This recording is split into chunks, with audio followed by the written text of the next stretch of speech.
মোৰ অন্য এটি ভিডিঅ'লৈ আপোনালোকক স্বাগতম জনালোঁ।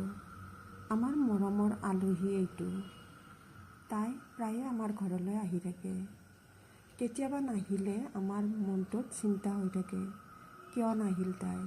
কাৰণ তাইলৈ আমি খোৱা বস্তু থৈ দিওঁ, যাতে তাই আহিলে খোৱা বস্তুখিনি উলিয়াই দিব পাৰোঁ। কি ধুনীয়াকৈ তাই চাই দিছে দেখিছেনে। আৰু তাইও মৰমৰ ভাষা বুজি পায়। তাই বুলিয়ে নহয়, আচলতে জীৱ জন্তুক যদি আমি মৰম কৰোঁ, সিহঁতেও আমাক বহুতে মৰম কৰে। সকলো জীৱ জন্তুৱে মৰমৰ ভাষা বুজি পায়।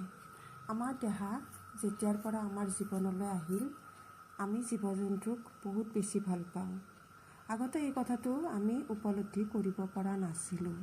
দেহা থকাৰ পৰা আমি জীৱ জন্তুৰ প্ৰতি দয়া, মৰম, শ্ৰদ্ধা এইবিলাক